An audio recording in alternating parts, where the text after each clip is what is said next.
Buenas noches, Panamá. Arrancamos esta noche el podcast de The Bug of Hometown. Yo estoy realmente emocionado. Yo le pregunto a ustedes a quién quería que me entrevistara en el tercer podcast. La gente me decía Álvaro Alvarado, la gente me decía a Saúl Méndez, la gente me decía a Zulay Rodríguez. Estuvo parejo. Lo que hice fue busqué el celular, busqué tu número, ya que esto lo consigo. El primero que voy a chatear es a Saúl, para ver si me acepta la invitación. Te se cuenta conmigo y te chateé, pam, pam, pam, y tú le poniste cuero es. Bienvenido, Saúl Méndez, estás en tu casa. Bienvenido a la barraca de Río Abajo, la Boca Town, en calle Cuarta. Saludos, Franklin, gracias por la oportunidad. Y en realidad me recuerda esto a mi Colón, al Colón profundo, al Colón de las 16 calles, que fue donde mis padres me hicieron. Nací, me crié y obviamente conozco el ambiente. Te felicito por esta iniciativa. Genial. Gracias, Saúl. Arranquemos una vez que no estoy pasando mucha vuelta. Saúl, a ver, ¿por qué tú crees que hay personas en Panamá que no soportan o no les gusta el Suntra o Saúl Méndez? ¿Cómo se dio eso? ¿Por qué tú crees que pasa eso? En realidad, el Suntra a partir de los años 90 vino a llenar un vacío político, económico y social, y fundamentalmente político y social, que no existía en ese momento después de la invasión. Recordemos que nuestro pueblo siempre ha tenido poderosas organizaciones como las organizaciones estudiantiles, sindicales y demás. En el 90 las organizaciones más importantes eran el CITIRRE, el CITINTEL, los puertos, eran los sindicatos del Estado, y en esa forma de desaparecer lo que hizo Endara, Arias Calderón y Ford, los tres son difuntos ahora, después de una huelga en diciembre del 90, descabezaron el movimiento sindical. Entonces Suntra viene como a llenar ese espacio, pero al llenar ese espacio y confrontar la política económica neoliberal, que era la que traía la invasión y el gobierno post-invasión y después los gobiernos sucesivos, concitó también a que a través de las poderosas maquinarias de comunicación empezara una campaña sistemática, permanente, de odio contra lo que realiza el Suntra, contra sus dirigentes. Y en esa campaña de odio vas a escuchar cómo denigran, cómo tergiversan, cómo mienten, cómo además de eso distorsionan la realidad, que es lo que hacen estas maquinarias poderosas. Yo me estoy refiriendo a las grandes corporaciones de medios, a MECCON, a TVN, la prensa, en fin, La Estrella y otros grupos poderosos que empiezan a distorsionar todo, porque el pueblo empieza a emerger con posiciones, con propuestas distintas, con enfrentar, por ejemplo, las reformas al Código de Trabajo del 95, enfrentar la venta y privatización del IDAN, esto es con Pérez Valladares, después de haber enfrentado a Endara, Arias Calderón y Ford con el tema del seguro, con el tema de la segunda partida del 13º mes, y luego cuando esto empieza a crear organización popular, logramos organizar una central obrera, se llama CONUSI. Enfrentamos al gobierno de Torrijos con el tema del seguro social, a Mireya con el aumento del pasaje, las reformas tributarias. Torrijos también fue un gobierno duro, asesinaron 3 dirigentes de Suntra, trataron de dividir a los trabajadores de la construcción, y se va amalgamando esa idea de que si el pueblo y las organizaciones empiezan a sostener posiciones, entonces es necesario atacarla. Y por eso la campaña de odio, hay gente que no te ve en la calle, que no te conoce, pero que te odia, y eso es gracias a los medios de comunicación, que son los que imponen la forma de pensar y la forma de calificar en un momento determinado lo que pasa en Panamá. Cuando habla de campaña de odio, mencióname algún tipo de campañas de odio que te han hecho los medios de comunicación, tanto a ti como al Suntra, en los últimos 20 años. Haz un resumen, pero tú hablas mucho, hablas muy largo, hablas más corto. Haz un resumen cortito de 10 cosas puntuales de campañas de odio que te han hecho los medios tradicionales. Fíjate, por ejemplo, una de las cosas que más atacan es la cuota sindical. Los obreros aportamos de nuestro sudor y de nuestro salario una cuota a nuestra organización, eso lo atacan. Atacan la forma de lucha que tiene el Suntra en las calles. Hemos llamado a las calles, a la protesta y demás, como ocurre en todas partes del mundo. No han llamado terroristas ahora, ¿no? Concretamente. Adicionalmente a eso, tú puedes encontrar cosas como vagos, no trabajan, dónde trabajas, si te financian de afuera, quién te financia de afuera. Son elementos que tratan de sembrar en la cabeza de la gente para que eso sea lo que se repita como tradicionalmente un papagayo, un perico, un loro, un guacamaya que aprende una palabra, la repite, pero no la razona, no tiene esa facultad. Las poderosas corporaciones hacen eso. Y entonces frente a eso empiezan a sacar tesis también que si estás atentando contra la personalidad interna del Estado, si quieres desestabilizar al gobierno, entre otras, es la campaña de odio que ellos emprenden contra los dirigentes de Suntra y contra Suntra específicamente. Hablando de papagayos, vamos a repetir alguna cosa que dicen los papagayos, tú me lo vas a admitir o me lo vas a confirmar, ¿ok? Los papagayos dicen que tú estás financiado por entes de afuera, que son terroristas, que... Háblame de eso. ¿Quién nació eso? ¿Dónde nació esa vaina de que te dan plata afuera? No, es parte de la mentira, es parte de la distorsión, es parte de la tergiversación. Suntra en 1990 fue un sindicato rescatado por el dirigente Genaro López y su directiva, quebrado moral y económicamente, y levantamos una estructura. Suntra, por ejemplo, solo tenía 2 locales, hoy tiene locales en todo el país, tiene 3 edificios construidos de la cuota sindical, el de Veranillo, el de Chiriquí, el de Colón, y locales en cada una de las provincias propios. Tiene su propia flota de transporte de carros y tiene posibilidades, tiene un fondo de huelga para cuando estamos en huelga, tiene la parte administrativa, todo eso es financiado, ya lo dije hace poco, del salario nuestro, de nuestro 2% a la organización. ¿Por qué traen eso a colación? Para tratar de atacar, obviamente sin fundamento. Como acaba de ocurrir, cerraron 18 cuentas de Suntra y tú ves el titular de la Estrella de Panamá.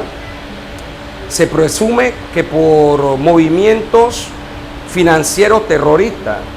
Nosotros hemos presentado una denuncia en el Ministerio Público y también en la Superintendencia de Bancos. Y vamos a querellar, porque de aquí vamos a querellar para quienes titulan de esa forma en el medio, prueben lo que dicen. Porque titular en un medio, mentir y tergiversar, eso es fácil. Pero probarlo es lo que es difícil y por eso entonces vamos a utilizar las herramientas para que eso ocurra.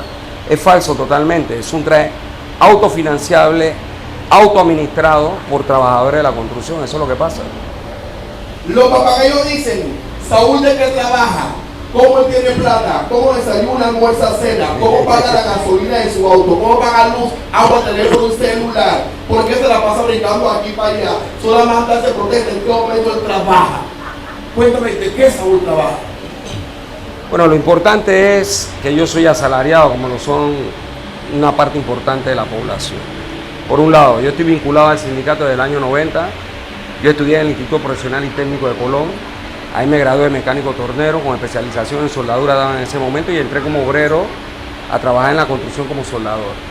A partir de allí empiezo mi relación como representante sindical de base, primero afiliado como obrero, representante sindical del año 90 al 92, después tuve de suplente en directiva como subsecretario de Defensa, luego fui secretario de Defensa, fui trasladado de Colón para Panamá para estar directamente con la organización, pedir licencia en la fuente o la empresa con la que yo trabajo y poder estar al frente de la organización, levantar esta organización que cuenta con poco más de 90.000 afiliados, cuando éramos 3.500 en el año 90, alcanzar los logros que tenemos en función del convenio colectivo, salario, condiciones de trabajo, salud y seguridad. Esto es muy importante, en este país no había el más mínimo respeto a la vida de los trabajadores, a la salud y a su integridad física. Suntra logró con su pelea que eso mejorara. Hoy las universidades públicas y privadas gradúan técnicos, licenciados, ingenieros, magíster en temas de salud y seguridad. Y entonces, como yo estoy de licencia con la empresa que yo trabajo, yo estoy trabajando directamente con el sindicato. Como asalariado, de mi salario dependen, obviamente, la educación, la salud, la vivienda, la vestimenta, el transporte, en efecto, toda la responsabilidad que tiene uno cuando, además de atenderse uno mismo, tiene que atender la familia. Okay. Prácticamente, Suntra que es una organización, como si fuese una ONG, que los que trabajan ahí tienen un salario. Es una organización social de trabajadores. En estos momentos y después de la pandemia, quizás pueden haber poco más de 70 personas para atender la estructura nacional de Suntra, porque como acabo de decir, este es un sindicato a nivel nacional en cada provincia. Hay personal a tiempo completo, desde el personal administrativo, que tiene que ver con secretaria, contadora, administradora, en fin, todos los departamentos que tienen que ver con la parte administrativa, y después están los funcionarios directos, que son los que visitan obra todos los días, se reúnen con los obreros, atienden los problemas que tienen, en fin, ven los problemas de salud y seguridad en las obras, y esos compañeros generalmente están de licencia de las empresas donde laboran para servirle a la organización. Una vez terminan sus funciones, retornan al lugar de la empresa. Ahora, ¿qué es el Suntra? No es una ONG, es una organización social de trabajadores, como dice la Constitución Política en su artículo 68, como dice el convenio 87 y 98 de la OIT, que son convenios de orden internacional. La OIT es la Organización Internacional del Trabajo, como lo establece la Carta de los Derechos Humanos Mundial y los protocolos que se han firmado de derechos humanos aquí en nuestra región, como el protocolo de San Salvador, los derechos del hombre americano, entre otros. Es decir, que las organizaciones sociales de trabajadores consideradas sindicatos nacieron específicamente cuando se desarrolló la nueva etapa que vive el mundo, que es el capitalismo, que da paso desde el feudalismo hacia el capitalismo. Nacen las clases sociales actuales, la burguesía, la clase obrera. Los obreros se organizaron en sindicatos, hicieron huelga para mejorar sus condiciones, y desde ese momento, hace poco más de 200 años, existen los sindicatos en el mundo. Primero existieron los sindicatos y después existieron las leyes y el derecho. Hablando de sindicatos y demás, los papagayos también dicen, cónchale, pero ¿por qué siempre tienen que cerrar calles? ¿Qué logran cerrando calles? ¿Por qué tienen que cerrar aquí, cerrar allá? ¿Me puede explicar las estrategias que han hecho y qué logran cerrando calles? Y ahí me resume también, ahora mucho te dije, tienes que resumir, Saúl, tienes que resumir, tienes que resumir. Y ahí me cuentas también los logros que han tenido con los cierres de calle. Mira, los cierres de calle no son una patente de Suntra. En este país, si una comunidad no tiene agua, cierra la calle. Si la escuela no sirve, se cierra la calle. Si no hay centro de salud, se cierran las calles. Es decir, es un mecanismo que el pueblo ha utilizado. Pero ¿cómo crees tú que se enfrentó, por ejemplo, el 12 de diciembre de 1947, el rechazo al convenio Filo-Jaén? El pueblo en la calle. Estoy hablando de Panamá, un convenio que pretendía dejar 100 bases militares después de la Segunda Guerra Mundial en todo el territorio nacional. El pueblo rechazó eso. Refiero a las bases militares gringas. ¿Cómo se logró, por ejemplo, el primer salario mínimo en 1959? Una marcha de mi provincia, Colón, a Panamá. La gente tomó la asamblea, así se dictó el primer salario mínimo. El 9 de enero, ¿dónde fue? En las calles, aquí en Panamá y también en mi provincia, en Colón, con apoyo del resto de los estudiantes del país. Sí, las grandes jornadas que le han permitido a la humanidad avanzar y conquistar mejor calidad de vida y derechos han sido en las calles. Y en el caso particular nuestro, toda jornada que hemos librado, la hemos librado en las calles, desde la fundación de Suntra hasta aquí, como la jornada patriótica que acabamos de vivir. ¿Qué estábamos peleando? La defensa de la soberanía, y hemos logrado mantener la soberanía, la autodeterminación, la dignidad nacional, y hemos develado que hay un grupejo de vendepatria que están dispuestos a vender todo lo que es nuestro. Eso se conquistó en las calles. Eso no se conquistó en redes sociales, ni se conquistó diciendo cualquier tontería, sino con la lucha en la calle del pueblo, exigiendo el respeto a la soberanía nacional. Entonces, las grandes conquistas nacionales, como las grandes conquistas internacionales, todas han sido en la calle. Hablando de las calles y demás, lo han llamado terroristas. Esa es nueva, esa es una etiqueta nueva que está famosita ahora. Terroristas, delincuentes, problemáticos, como todos has explicado y demás. Sin embargo, me ha dado poderosamente la atención de que muchas de las personas que los etiquetan de esa manera no salen a las calles y son los que están hablando acerca de una protesta pacífica. Han utilizado esa bandera de pacífica. Yo siento como para mí que si tú sales a la comunidad de tu casa a protestar, tú no estás con paz, tú estás molesto. Si tú dejas tu cama, dejas tu casa, agarras un metro, vas con la bandera, con todas, tú no puedes ir con paz, tú estás bravo, tú estás indignado. Yo discutía con una amiga eso. ¿Cómo tú vas a decirme que voy a protestar pacíficamente si lo que estoy es cabreado? ¿Cómo hace la balanza esa? Ay, estoy cabreado pero voy con paz. ¿Cómo se pinta eso? Hablando de eso, cuando ustedes escuchaban esto de protestas pacíficas, ¿ustedes cómo leyeron el término de protestas pacíficas? No, en realidad no somos nosotros los que hemos acuñado eso. Empezó de nuevo la poderosa maquinaria de medios a decir que estas son protestas violentas. Si tú sales aquí y cierras, según los medios de comunicación, eso es una protesta violenta. Y tú puedes ver ciudadanos en todas las calles sin hacer absolutamente nada, nada más que estar parado ahí, y eso no significa una violencia como la quieren vender. Entonces empiezan a etiquetar, hay marchas buenas, hay marchas malas, hay marchas violentas y hay marchas pacíficas. Y entonces, claro, con esas ideas tergiversadas, cambiadas, empiezan a tratar de venderle al pueblo esa situación. Tú te vas a encontrar muchas veces que la gente está en la calle, está cerrando, se no estamos haciendo nada y nos están reprimiendo, si esto es una protesta pacífica, y a ciencia cierta lo es. Entonces hay que saber diferenciar esos conceptos y esos criterios que se imponen desde la maquinaria mediática. Significa esto, a mi entender, que toda protesta es pacífica. ¿Por qué la gente sale a la calle? Que es la raíz del problema. Nadie sale por deporte, por hobby, nadie sale porque durmió mal o porque le pegaron, voy a cerrar la calle. La gente sale por necesidad. La reciente protesta es por la necesidad de defender la patria, y obviamente hubo indignación nacional frente al acto de traición, y esa indignación concitó distintas formas de lucha, porque no hay una sola forma de lucha. El que se quiere parar en la acera es una forma de lucha, el que se para a media calle es una forma de lucha, que cierra toda la calle es otra forma de lucha, el que desde su balcón agita una bandera también está de alguna manera protestando.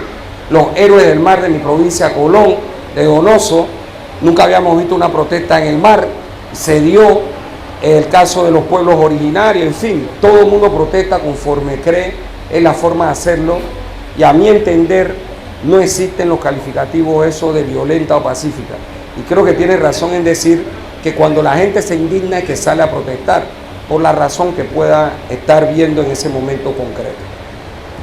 Hablando de momentos concretos, ahorita hay un tanto de revolú del señor Ricardo Martinelli, que agarraron preso allá en Costa Rica a David Ochi. Los papagayos dicen que tú y el loco son así, chipichi. Ustedes son una maquinaria, tú y Martinelli son una maquinaria. ¿Qué te con eso? Mira, ese personaje nefasto, en mi caso particular y ya como individuo, y no solo como dirigente, sino como individuo, yo no puedo olvidar la masacre de Bocas del Toro, como tampoco olvido la de Colón, no puedo olvidar la masacre de San Félix, no puedo olvidar las personas asesinadas allí, no puedo olvidar la ley Chorizo, no puedo olvidar las arbitrariedades como cuando detuvieron 240 obreros, Mulino y él, ahí en Avenida Balboa, porque querían subir de 5 a 7% el impuesto, lo montaron en un bus y sin proceso lo metieron en La Joya. Sin proceso. Ahora tú lo oyes a él hablar que se le respete su debido proceso, pero él no respetó eso cuando gobernó. Además de todo lo que se han robado de forma descarada y vil. Y yo con ese individuo obviamente no tengo nada que sea afín, y mucho menos tengo nada que ver con él en realidad. Y eso lo sabe el pueblo concretamente. Cuando él gobernó, si a alguien tuvo que enfrentarse fue a Suntran y a sus dirigentes, ¿no?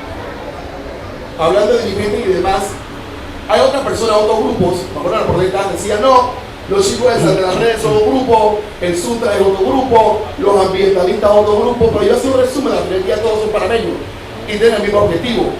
Cuando tú ves Saúl y escuchas la cantidad de plata que se habla ahora, cuando yo estaba peladito, tú puedes ser papá mío, yo tengo 25 años, cuando estaba ¿Cuánto? peladito, 25. Ah. ¿Tú estás seguro de eso? 25. Yo recuerdo escuchaba hablar de $100, 500, pero aquí en Panamá, tú escuchas que una persona subió a las escaleras porque se robó 5 millones.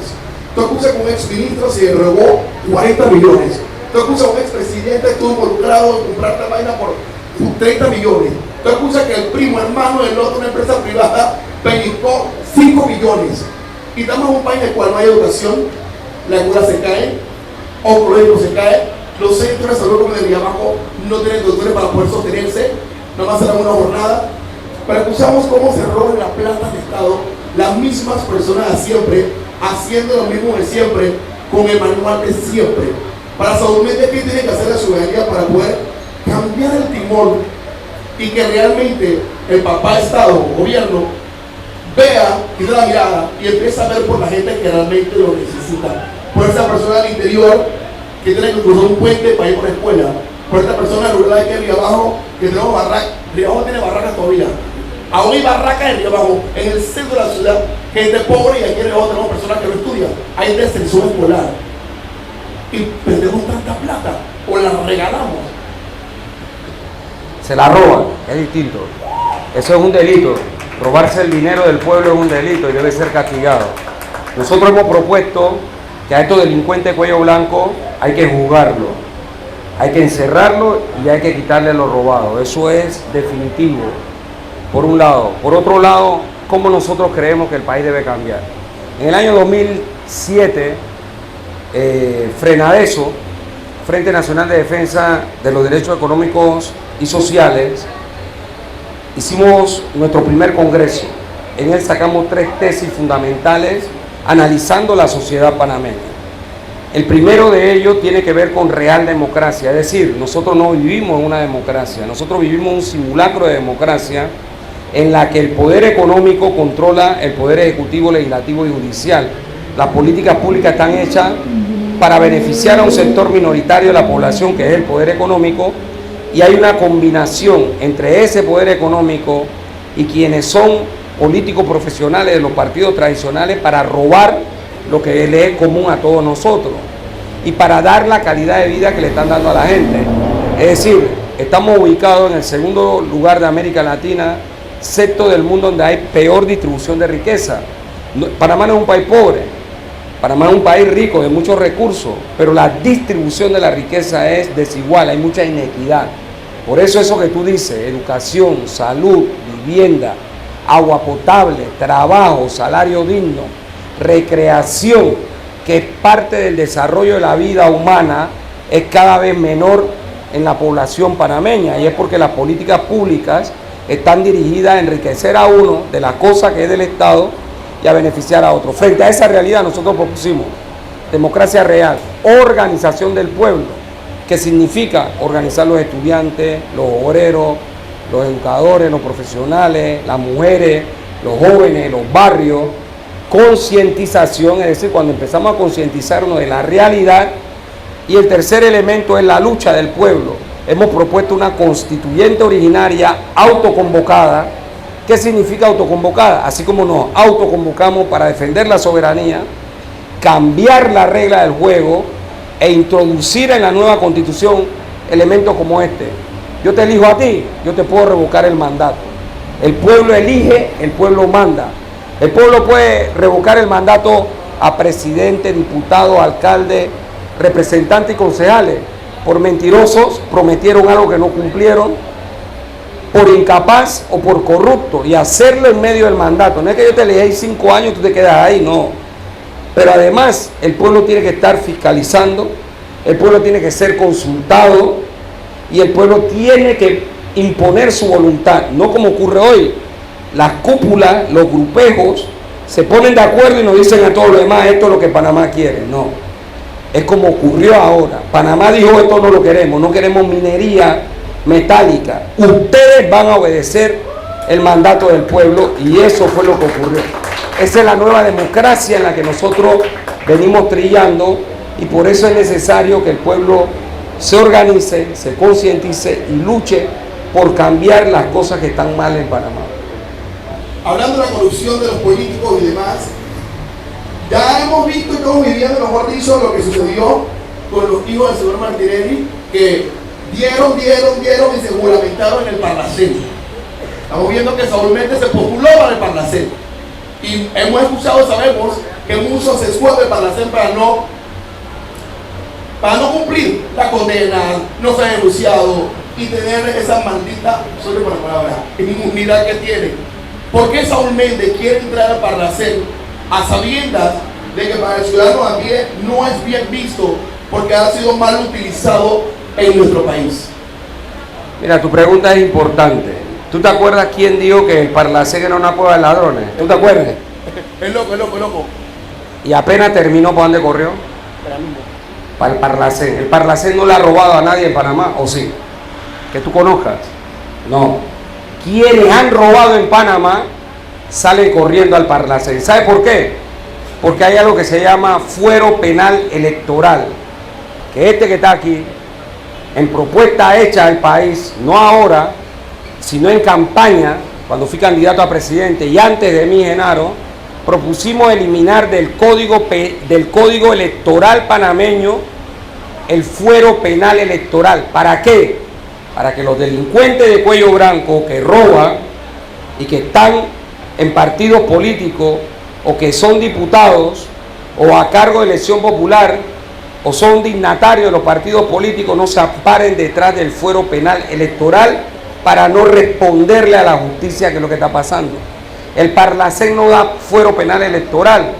La regla del Parlacén es que la misma regla que existe para los diputados nacionales de los países de Centroamérica se adoptan en el Parlacén. Significa que si no existiera el fuero penal electoral aquí, cualquiera va al Parlacén, pero el fuero no le aplica tampoco allá. Entonces hay que eliminar el fuero, por un lado. ¿Por qué nosotros aceptamos ser candidatos al Parlacén por la nómina? Pero si llegas allá al Parlacén, vas a estar sin fuero.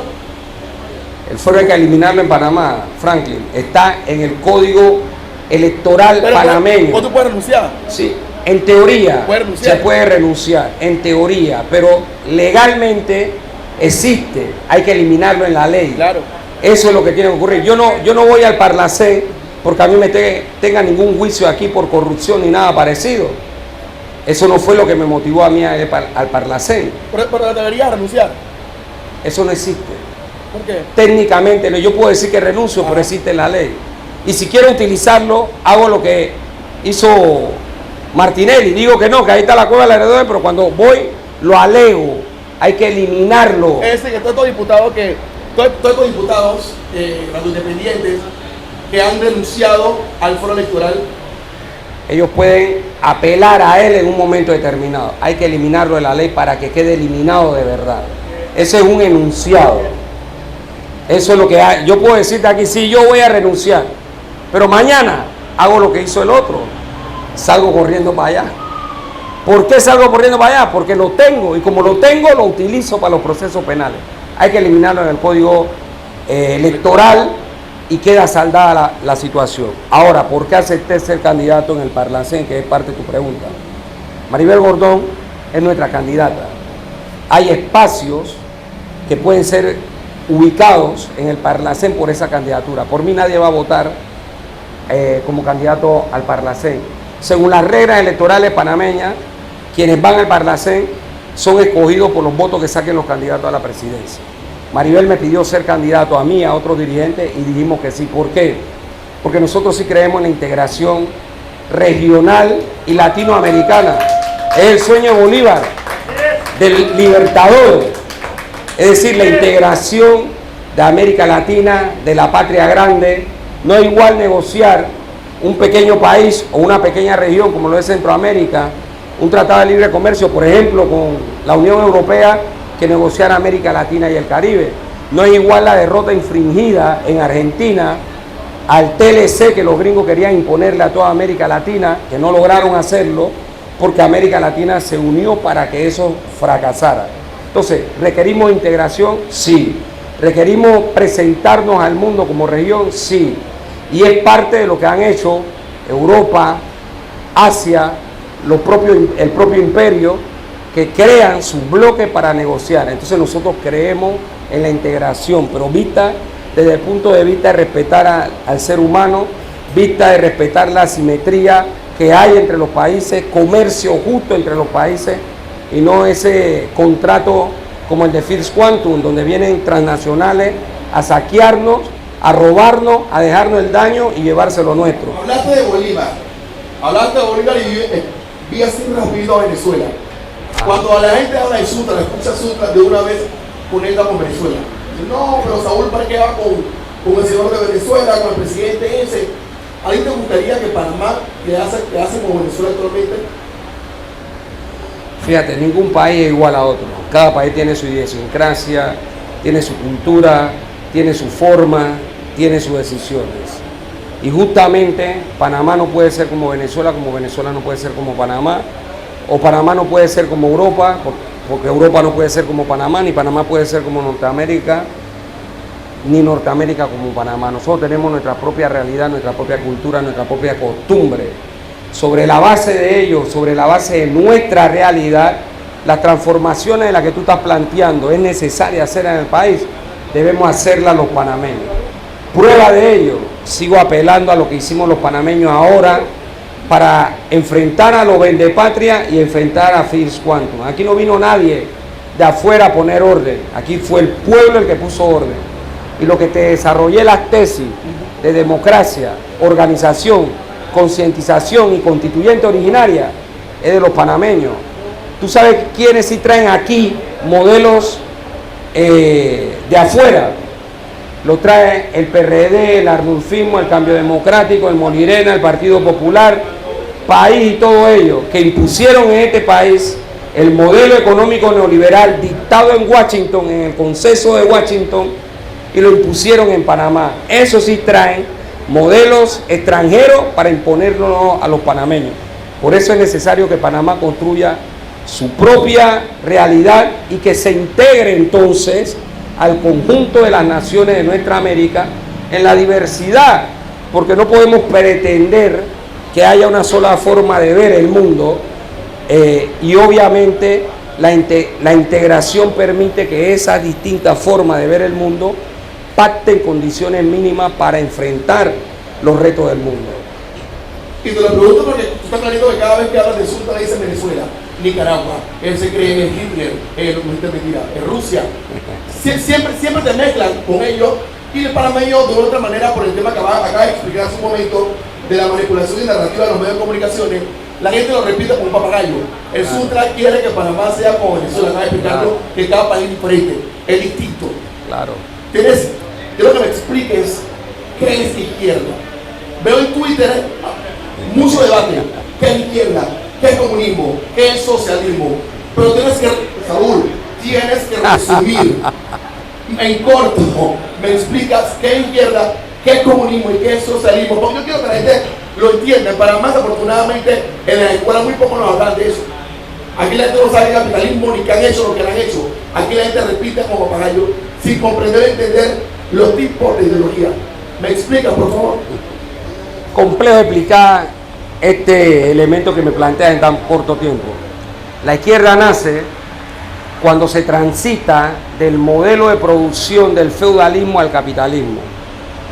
¿Quién era la izquierda? La burguesía, que hoy es la burguesía liberal, que estaba pidiendo la reforma contra la corona, que eran los conservadores. Entonces, en ese momento la burguesía como clase emergente se convierte en clase revolucionaria de transformación del modelo económico, político y social que era el feudalismo para dar paso al capitalismo. De ahí nacen los conceptos. Luego entonces se han utilizado de diversas maneras, obviamente para tratar de etiquetar determinados elementos del debate en las sociedades. ¿Qué es el socialismo? Es un modelo distinto al capitalismo planteado como etapa inferior para que evolucione la sociedad a una etapa superior. ¿Cuáles son sus planteamientos más importantes? La justicia social, la igualdad entre los hombres, acabar con la explotación del hombre por el hombre, es decir, distribuir mejor la riqueza, etc. Y hablando del comunismo, sería la etapa superior de esa fase inicial. El mundo no ha vivido como modo de producción el modelo comunista, que es el que está planteado por lo menos desde el punto de vista teórico. Lo hizo Marx y lo hizo Engels. ¿Qué ha vivido el mundo? Algunas experiencias de socialismo real, como se le llamó, el caso soviético en su momento, la Unión Soviética, China Popular, por ejemplo, Vietnam, Cuba, etcétera. Pero hubo otra experiencia aquí en nuestra América, como por ejemplo la de Salvador Allende en Chile, que utilizando el mecanismo democrático del voto, resulta ser que le da un golpe de Estado. ¿Tú sabes quién? Los norteamericanos, con Pinochet. Una masacre brutal allí de más de 50.000 personas desaparecidas, torturadas, niños que no conocieron a sus padres, etcétera, gente que tiraban por aviones al mar, y eso no solo ocurrió en Chile, ocurrió en Uruguay, ocurrió en Paraguay, ocurrió en Panamá, ocurrió en toda nuestra América, la bañaron de sangre. Entonces estos son conceptos que para la cultura general de la población tienen que ser debatidos, tienen que ser discutidos. Incluso a nivel universitario, en algunas facultades someramente tocan la ciencia del marxismo como ciencia para interpretar realidades. No obstante, no se explican, como no se explican tampoco, por ejemplo, los clásicos que tienen que ver con el desarrollo capitalista, Adam Smith, David Ricardo, etc. Por eso es que requerimos de una educación laica, científica, de una educación que permita al hombre liberarse, pensar, analizar, debatir, discernir, porque eso fue lo que nos separó a los seres humanos del resto de los seres vivientes del planeta. Y es importante el debate, como tú lo planteas, y es importante la educación también. ¿Crees que a Panamá hace falta que llegue algún grupo o persona socialista o comunista para crear un peso contrapeso en nuestro país? ¿Hemos tenido algún gobierno comunista o socialista? Escuchamos que dice la persona que el PRD está inscrito en el grupo socialista y que esos son ellos de izquierda, pero se transformaron, ahora son una izquierda bonita, o nunca fueron una izquierda. Háblame acerca del PRD. Dice que Martorino era o no era izquierda, pero ya se lo transformaron. Okay. No, mira, Panamá en 1903 está gobernado por la oligarquía panameña, es decir, por el poder económico. Y allí, hasta aquí, quienes han gobernado son ellos a través de sus distintos mecanismos. El golpe de Estado militar de Torrijos está inserto dentro de los golpes de Estado que en América Latina se dieron por los militares, ordenados por los norteamericanos. En algunas corrientes hablan de un progresismo dentro de ese concepto, pero cuando tú estudias la plataforma económica del régimen, su fundamento estuvo, por ejemplo, en crear lo que ahora llaman el sistema bancario panameño, fortalecer la plataforma en la zona libre, es decir, los enclaves, esto que conocemos que son enclaves dentro del país económico. Entonces toda la política en Panamá de 1903 hasta aquí han sido políticas de derecha, pura y dura, liberal. El PRD es un partido liberal, quizás el más orgánico para implementar las políticas económicas neoliberales que tienen más de 43 años en el país desde el periodo militar a finales de los años 80. Entonces en Panamá no ha gobernado nunca ningún gobierno progresista, del pueblo o de izquierda. Eso no ha pasado en Panamá. Y el debate en torno a ese tema debe ser un debate importante. Nuestra América vive, por ejemplo, hoy día, y hace ya casi 20 años, todo un torrente en el que los pueblos se han levantado contra el modelo económico, han evolucionado, han creado partidos políticos, han llegado al poder, gobiernos de distintos signos, pero como que lo agarran y lo meten todo en un churuco. La izquierda, eso no existe así. Cada cosa tiene una particularidad distinta, cada país tiene una particularidad concreta, y conforme a la democracia llegan gobiernos más progresistas, llegan gobiernos menos neoliberales, en fin, eso es lo que está ocurriendo, y no solo ocurre en América Latina, ocurre en Europa, por ejemplo, donde hoy hay una ola de ultraderecha que gana elecciones en Europa, lo cual es preocupante, porque la ultraderecha es el fascismo, es Hitler, es Mussolini, es decir, es la etapa negra esa que vive el mundo con la Segunda Guerra Mundial. Entonces a eso hay que ponerle cuidado. En América Latina ocurre, Milei es un caso clarísimo en Argentina, Trump en Estados Unidos, el trumpismo, en fin, desde el punto de vista político esto se puede analizar, se puede discutir, se puede debatir si conocemos los conceptos, estudiamos y profundizamos sobre ellos. Hablando de conceptos y profundizar, a mí me gusta profundizar. ¿Saúl está casado? No, no estoy casado, pero tengo compañera. ¿Tienes noviecita? ¿Tienes novia? Tengo mi compañera. Ah, saludos a la pena. ¿Cuántos hijos tienes? A ver, 3. ¿Por qué Álvaro Alvarado en el último mes la ha agarrado contigo una y otra vez, una y otra vez. ¿Qué le hiciste a Álvaro Alvarado? Yo creo que en uno de los tuyos pongo ahí la cara de un sapo. Creo que de eso se trata, él es sapo. ¿Pero por qué sapo? ¿Cómo sabes eso? ¿Cómo tú sabes que es sapo? Si él camina en un anfibio. Me refiero en el sentido concreto de lo que él manifiesta en sus escritos. Y era como en el viejo régimen militar, había gente que se dedicaba a sapear a los demás. Y creo que esa es la labor de él, además de distorsionar, mentir, engañar. Y por eso que este epíteto le cabe, ¿no? Y no tiene que ver exactamente con los anfibios, sino con los soplones. Y creo que ese es el papel que él juega. ¿Crees que Álvaro Alvarado es buen periodista o mal periodista? Mira, nosotros hemos hablado de los sicarios de la información. Okay. ¿Y por qué le hemos llamado a los sicarios de la información? Por mentir, por tergiversar, por la campaña de odio. Y no solo es él, sino también hemos mencionado a Famanía, a Atenógenes, a Guido, que sé que no es periodista, a Mirachi, a Icar, a Pascual, Cabrera, algún otro se me escapa. Sé que ese último que mencioné tampoco es periodista. Pero usted no puede salir a la opinión pública y decir, tú eres terrorista, Saúl es terrorista y el que apoya a Saúl es terrorista, porque resulta ser que yo tengo una posición con relación a ese bombardeo indiscriminado que está siendo objeto el pueblo palestino por parte del Estado de Israel, donde han matado y asesinado más de 7.000 niños.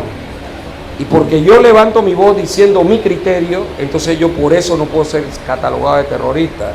Entonces me parece que esos elementos son irresponsables, como lo son mentir, como son tergiversar, etc. Y para mí estos son activistas políticos, en realidad, disfrazados de periodistas para imponer una línea de pensamiento mediático. ¿Crees que esta línea de ellos también va amarrado de que muchos de ellos trabajan para un medio de comunicación y tienen jefes? Nosotros como comunicadores nos grabamos tan emocionados. Yo fui al periódico emocionado. O a sacar la wichi. Te lo pausan, no salen. Te pausan. Tú vas con la emoción, lo que te dio el profesor Chirú, que evitó, pregunta a Franklin dónde, qué, por qué, cuándo, ten tu dos fuentes. Eso es lo básico del periodismo. Y tú lo haces, la que me hizo. Y viene una fuente, cuenta, Franklin pasó esto. Y cuando llegas al medio te paran la información. Eso es un ejemplo. Me pasó a mí en el periódico. Había un concierto que cancelaron y las personas que compraron el boleto no le devolvieron el dinero. Fueron a pasar, buscaron a Frank del periódico, Frank estaba afuera, eran 15 personas. Chopo, públicame esto, esta empresa no nos quiere dar la plata. Hago mi nota, llamo a la empresa, hay que tener las versiones, ya tengo el demandante, denunciante, vamos por la empresa. Llamo, hola, ¿cómo está papá? Mira, tengo esto y esto. ¿Se lo mismo, hermano? Eso no va a salir, y me cerró el teléfono. Yo sentado, digo, jefa, él me cerró el teléfono, yo voy a publicar ahí, y el presidente de la empresa esta me dijo que me cerró el teléfono, no va a salir. Yo publiqué la vaina, no publiqué, lo escribí, pasó por edición, era como las 6 de la tarde, y me llaman, Franklin, busco otra nota. Yo, pero ¿por qué? No sale. ¿Qué pasa? Que la empresa era socia de la empresa del evento y ganaba de la venta del boleto. Pero yo digo, tengo que informarlo. No va.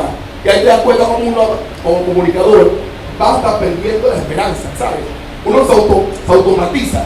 Ya tú sabes que sí, ya tú sabes que no. Y tú tienes que comer, desayuno, almuerzo, cena y en la casa. ¿Creen que en este modelo de que en Panamá, desafortunadamente, la libertad de prensa, la libertad de expresión, no se vive ni se respeta ni dentro del medio? Hay que legislar para eso, para poder proteger al periodista, al periodismo, para que no se conviertan en lo que tú dices, que son los sapos, que son capitalistas, que trabajan son comunicadores que van por el gobierno. Creo que de otra manera eso lo empuja a ir para allá, porque da miedo, Saúl, a veces da miedo hablar lo que tú sabes y te quedas controlado. Es como pasa también con los periodistas que luego se van al gobierno a trabajar con un turno por 3 años y sale de ganar 1.000 dólares a ganar 3.000, son 2.000 más. Pero dentro de ese engranaje gubernamental, estás sentado y escuchas todos los wichis, escuchas quién robó, escuchas la corrupción, escuchas los sobornos, escuchas los sobrecostos. ¿Con qué moral el comunicador sale de ese puesto a regresar al medio, a investigar, cuando le toca entrevistar al mismo que era su jefe. Debe ser incómodo. ¿Cree Saúl Méndez que se tiene que legislar para proteger la libertad de prensa y libertad de expresión dentro de los medios de comunicación de Panamá? Mira, lo que tú dices yo lo conozco porque tengo muchos amigos periodistas que además son excelentes profesionales y no se comportan como ninguno de los mencionados. Es gente que tiene ética, es gente que tiene moral, es gente que te dice honestamente, mira, me dijeron que no te puedo entrevistar. No porque yo, es lo que tú acabas de denunciar. Entonces, ¿qué significa eso? Significa que la supuesta libertad de prensa es la libertad del dueño del medio. Es decir, es de la construcción de la imprenta, ¿no? La libertad de expresión es la libertad del dueño del medio. Entonces, tú repasas la Constitución y dice que el pueblo tiene derecho a estar informado. Pero además, tú te das cuenta el hecho concreto de que los periodistas están coaccionados por la empresa para la que trabajan. No pueden ejercer el libre periodismo, que fue lo que estudiaron. Entonces eso obviamente debe cambiar. Pero ¿cómo debe cambiar? No solo por un problema de legislación. Aquí, por ejemplo, existe el Colegio de Periodistas, aquí existe el Sindicato de Periodistas y estas cosas no se denuncian, estas cosas tienen que denunciarse. Pero además, yo también soy testigo que una parte de los periodistas están mal remunerados, la mayoría están mal remunerados. Incluso me he encontrado con periodistas hacia el interior que trabajan a destajo. El trabajo a destajo está prohibido por la Constitución y el Código de Trabajo. Te dicen, redacta una nota. Si sale, te pago. Si no, no te pago. Eso, si es escrita, si es verbal, ocurre lo mismo. Y si es audiovisual, también. Entonces hay que dignificar, a mi entender, las condiciones de trabajo de los periodistas y su libertad de decirle al dueño de medio, esta es mi nota periodística, esto es lo que yo investigué y esto es lo que yo voy a publicar. Porque obviamente no hacerlo es manipular, no hacerlo es mentir, no hacerlo es distorsionar, no hacerlo es ocultar la realidad. Y necesitamos que haya la posibilidad de que la gente se informe. Por eso este podcast y otros, por eso las redes sociales empezaron a sustituir, y en esta lucha que hicimos todavía aún más, a los medios de comunicación, y yo contabilizo eso como una ganancia o como una gran victoria del pueblo, haber roto con y esto es la dictadura mediática del pensamiento único. En estos canales solo se pasa lo que los dueños quieren, y por ahí desfilan 100 que te repiten lo mismo, pero no llevan a alguien o a otros 100 que contrasten para que la gente pueda discernir. Entonces eso hay que acabarlo, y obviamente tiene que acabarse garantizando realmente la libertad de prensa, la libertad de expresión, la libertad del ejercicio periodístico y mejorar las condiciones de trabajo de los periodistas en este país. Hay muchas personas, Saúl, que cuando escuchan la palabra Suntra escribir, dicen, cóchale, pero esos manes son magnates, esos manes son delincuentes. Dentro de Suntra son trabajadores. Explícame, ¿quiénes forman parte de Suntra? Todos los obreros de la construcción que se afilien voluntariamente a Suntra forman parte de Suntra. Y vamos a encontrar dentro de ese espectro, por ejemplo, cuando la construcción tenía 190.000 obreros, tú vas a encontrar, incluso yo trabajé con compañeros que tenían títulos universitarios y trabajaban en la construcción porque no tenían posibilidades con sus títulos universitarios. Y hemos alcanzado un nivel de salario que en muchas ocasiones son mayores a los de muchos profesionales en el país. Y en la última negociación de la convención colectiva así lo empezaron a reconocer, incluso profesionales de la actividad de la construcción, arquitectos, ingenieros, técnicos, que ganan menos que los obreros. Entonces, los obreros de la construcción son panameños, humildes, uno proviene del interior, otros son citadinos, en fin, vamos a encontrar de todo. Podrán haber personas que han tenido algo que ver en su pasado con algún acto delictivo, que se han corregido como corresponde y laboran, obviamente, pero los obreros de la construcción, como son la mayoría de los trabajadores de este país, es parte de un pueblo que es humilde, honesto y trabajador. Eso es lo que somos nosotros. ¿Por qué los obreros ganan más que los licenciados y los arquitectos y los técnicos? Porque les he escuchado. Justo Franklin. Pero que yo me quemé la pestaña. Ese man, ni título tiene que ganar más que yo. ¿Por qué los obreros ganan más que el man de salud ocupacional? Que el técnico. Son ellos. ¿Por qué ganan más? ¿Qué ustedes hicieron que ellos no han hecho? Organizarnos, concientizarnos y luchar por lo que queremos. Eso es. La llave mágica es esa. Y por eso los profesionales empezaron a organizarse y empezaron a plantear sus demandas. Pero si yo soy un profesional y a mí en la universidad la X materia o especialidad que tomé me enseñaron a investigar, porque generalmente la metodología de la investigación es una de las materias que dan todas las materias para saber investigar. Si yo tengo ese título de cualquier profesión, yo lo primero que haría es observar. Luego entonces estudiaría, analizaría, investigaría y llegaría a la conclusión lógica. Vean acá, yo lo que tengo que hacer es lo que hicieron los obreros: organizarme, concientizarme y luchar por mejorar mis condiciones de trabajo. Y eso deben hacer los periodistas también. Es decir, concientizarse, organizarse, aunque sé que hay dos organizaciones, y luchar por mejorar sus condiciones. Entonces de eso se trata. Fíjate, los educadores eran uno de los profesionales más mal pagos en el país y su lucha lo ha llevado a mejorar sustancialmente. No es lo que se necesita, ojo, pero han mejorado sustancialmente sus ingresos.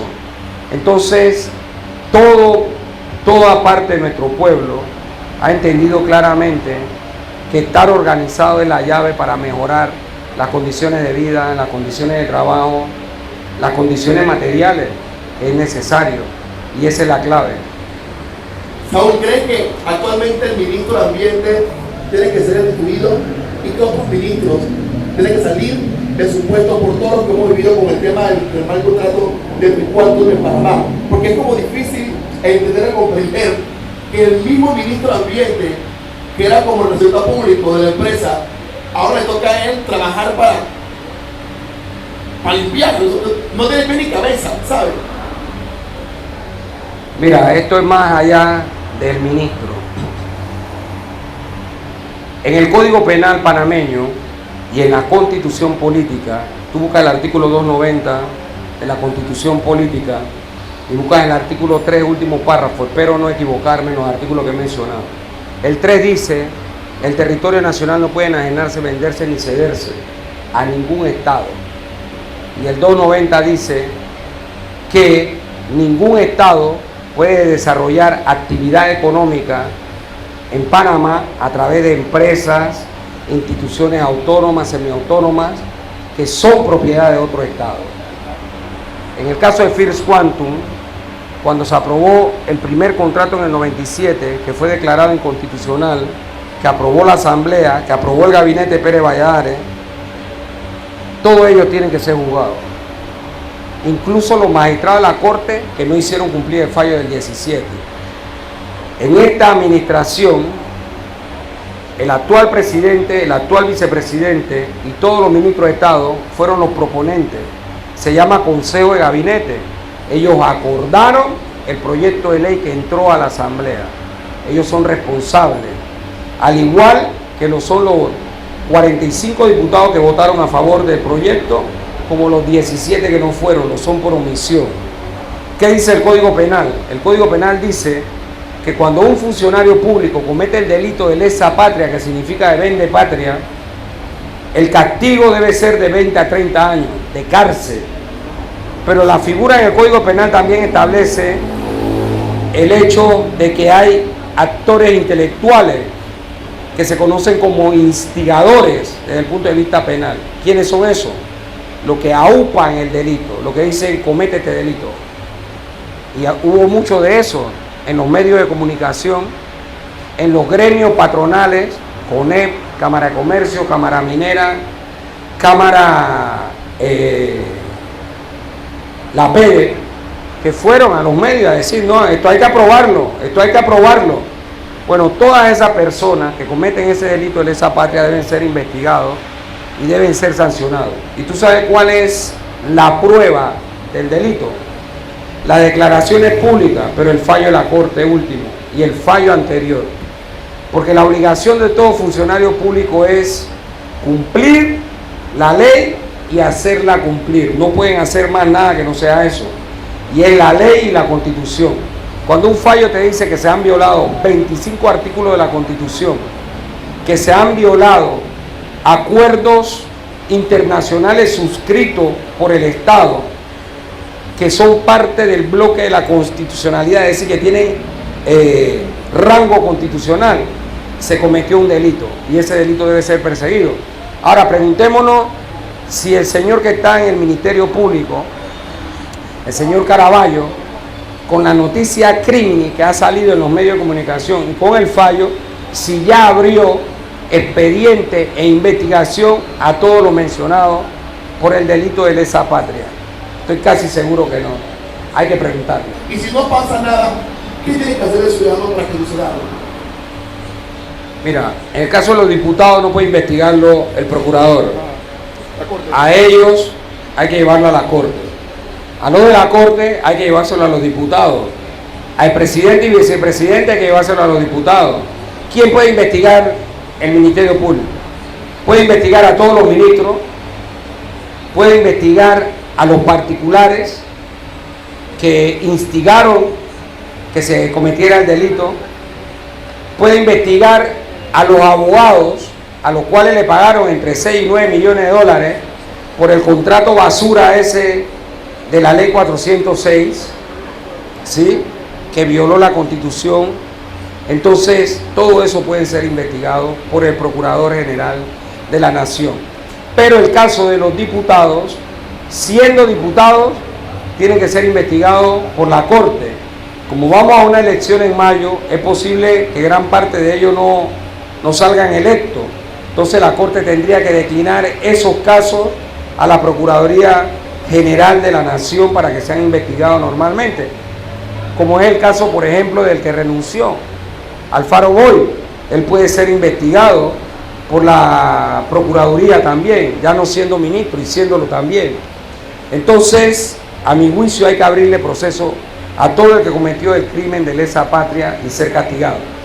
Si lo van a hacer o no lo van a hacer, todos sabemos por qué es que está cuestionado el Ejecutivo, el Legislativo y el Judicial en Panamá.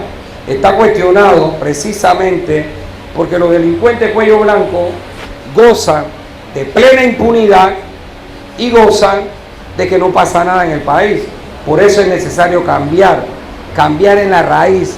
Por eso es necesario la constituyente originaria, para que estos delincuentes cuello blanco no puedan seguirse escondiendo de la justicia. Hay crímenes como lo de lesa humanidad que no prescribe.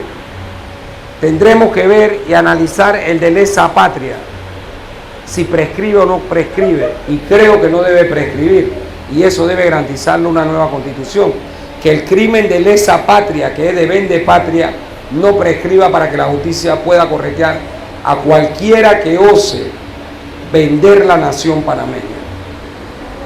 Vienen las elecciones, hay varios candidatos a presidente de Panamá, ya tú te conoces con Maribel Gordón. Pues te voy a decir algunos nombres, tú vas contando qué tú piensas de ellos, ¿ok? Pero Saúl, corto. Ese es tu problema, Saúl. Porque después te vas para Telemetro y no te quieres porque hablas mucho, tienes que hablar cortito. Tienes que resumir. Arranco, Martín Torrijos. Neoliberal. ¿Qué es neoliberal? Hay gente que no sabe qué es neoliberal. Franklin, ¿qué es eso? Suena como que caballero del zodiaco. ¿Qué es neoliberal? Te lo explico. Neo significa nuevo y liberal es la vía doctrina liberal con la que se fundó el capitalismo hace ya más de 200 años. Esta nueva escuela, que le llamaron la escuela de Chicago, los Chicago Boys, trajeron, después de la crisis de los años 70, la crisis del petróleo, trajeron como elemento a implementar como política económica eso que tú escuchas. En el mercado no puede intervenir nadie. La libre oferta y demanda regula los precios. el Estado no puede ser interventor, solo puede invertir la empresa privada, y bajo esos criterios te privatizan el Intel, te suben los precios de la electricidad y de la telefonía. Por ejemplo, te liberalizan los precios de los medicamentos. ¿Y qué ocurre? Te sube el precio de los medicamentos. Liberalizan los precios de los alimentos. ¿Y qué ocurre? Suben los precios de los alimentos. ¿Por qué? Porque la libre oferta y demanda es como lo que tú y yo acabamos de deducir de la libre expresión. El dueño pone el precio. El dueño del medio dice que se publica y que no. Entonces la mano negra esa del poder económico define esa situación. En materia laboral, el neoliberalismo es robarle a los trabajadores para darle a los ricos, a los empresarios. Te quitan tus prestaciones para que los empresarios no se la paguen, para que ellos se queden con ella. En seguridad social es privatizar la seguridad social, es sacar tus familiares de la seguridad social. En tributo es que los pobres paguen más que los ricos impuestos. O en materia de soberanía, que First Quantum se le entrega un contrato como el que se le acaba de entregar. Eso es el neoliberalismo en concreto, en blanco y negro. Y hay muchos más ejemplos sobre eso. Entonces, Martín Torrijos es un neoliberal. Ricardo Lombana. Otro neoliberal. Zulay Rodríguez. ¿Zulay es candidata a presidente? Sí. Tenía entendido que no, porque yo la escuché a ella decir que apoyaba a Martinelli. Así que tengo en duda que sea candidata a Zulay. Maribel Gordón. Maribel Gordón es la esperanza del pueblo para que esto cambie. Y llamamos al pueblo a que tome eso en serio. Queremos cambio. Lleguemos al gobierno, lleguemos al legislativo y empecemos a transformar el país. Rómulo Rux. Este triste personaje es otro neoliberal. El vicepresidente Gaby Carrizo. Este muchacho, la verdad es que es una verdadera lástima. Ese es otro neoliberal, de otro tipo. No quiero usar el término que es, porque después me van a querellar y yo voy a tener que demostrar. Pero tengo cómo demostrarlo. Pero hay otro término que voy a usar genérico cuando terminemos la lista. Melitón Barrosa. Mira, ese otro neoliberal, ese fue ministro de Mireya, ¿no? Me falta. Tú sabes bien, te falta, no te hagas. ¿Qué me falta? Martinelli. Ricardo Martinelli. Yo espero que tú no estés apoyando a ese tipo. No te acepto eso. Fíjate, ese otro neoliberal. En realidad todo eso tú lo puedes agarrar, meter en una batidora y sale una sola cosa. O sea, sale gente corrupta, sale gente neoliberal, sale gente vendepatria, sale gente indigna, y yo creo que el pueblo ya debe acabar con eso. Así como acabamos con el contrato de First Quantum, debemos acabar con los corruptos, acabar con la corrupción, acabar con la forma incorrecta de gobernarnos, y llegó la hora que el pueblo tome la rienda de su propio destino. ¿Crees aún que los jóvenes que salimos a la calle a protestar hace un mes y medio se activaron? Había todo tipo de personas. Yo me acuerdo de la protesta esa de un sábado domingo. Había grupos segmentados. Había el grupo que marchaba con la cara de Cabrero, había gente que marchábamos con la comparsa que yo veía arriba abajo, había uno con tamboritos, había comunidades móviles, había unos que gritaban consignas, había unos con banderas. ¿Cree que toda esa juventud que salió por primera vez, que vivió que es una protesta de otro estilo, lo que hemos estado presos por protesta, ese es otro mood, pero esto que vimos acá fue completamente diferente? ¿Creen que estos chicos hay que seguir activándonos para que no se apague la luz? Mira, creo que estás haciendo referencia a los jóvenes de la cinta costera. Correcto. Pero esto fue más grande que la cinta costera. Aquí están los jóvenes indígenas, los jóvenes campesinos, los jóvenes estudiantes de la Universidad de Panamá. Aquí están los jóvenes héroes del mar. Aquí están los jóvenes del oriente chiricano, los pueblos originarios, las mujeres jóvenes que salieron, incluyendo a los jóvenes de allí. Y fue diverso, porque esto fue diverso en todo el país. Es decir, el país no es la cinta costera, el país fue todo el país. Esto es importante, porque esa narrativa también nos la quieren imponer, como que es que el gran estallido de todos los estallidos fue la cinta Colón. No, ese fue un componente más del gran estallido nacional en el que participaron todos los jóvenes. ¿Qué nos hace falta, Franklin, con los jóvenes? A nosotros nos hace falta la poderosa federaciones de estudiantes de secundaria. Yo fui dirigente estudiantil en el IPTC a finales de la década del 80. La organización estudiantil juvenil permitía concientizar a los jóvenes, debatir de los temas nacionales y ir creando la cantera de nuevos dirigentes en el país. Eso ha sido proscrito de hecho, porque eso existe en la Ley Orgánica de Educación. Pero aquí, por ejemplo, en el Instituto Nacional persiguieron hasta que acabaron la AFIN, la Asociación Federal del Instituto Nacional. Pero los jóvenes estudiantes, y este es un mensaje a mis compañeros docentes, ustedes tienen que ayudar a organizar a la juventud de secundaria. Eso está en la Ley Orgánica de Educación. Cuando yo era dirigente estudiantil, mis asesores eran mis profesores, porque existe ley. Entonces tenemos que volver a tener la Asociación de Estudiantes de Secundaria. Necesitamos que en la Universidad de Panamá se desarrolle la Unión de Estudiantes Universitarios, que cuánta falta nos hace y cómo las masas se vinculan a la organización. Y a los jóvenes de la comunidad, a los jóvenes obreros, a los jóvenes de los pueblos originarios, a los jóvenes de cualquiera de estos sectores del país, nuestro mensaje es: organícense, eso es lo primero, hay que organizarse, hay que concientizarse y hay que luchar. Y así no se va a apagar el despertar del pueblo. El pueblo despertó para más nunca dormirse, y eso debemos velar todo porque ocurra. Y fíjate, aquí tenemos jóvenes, y es importante porque hubo jóvenes de todos los estratos sociales, de toda la sociedad luchando por Panamá. Y en mi caso en particular, que soy menos joven,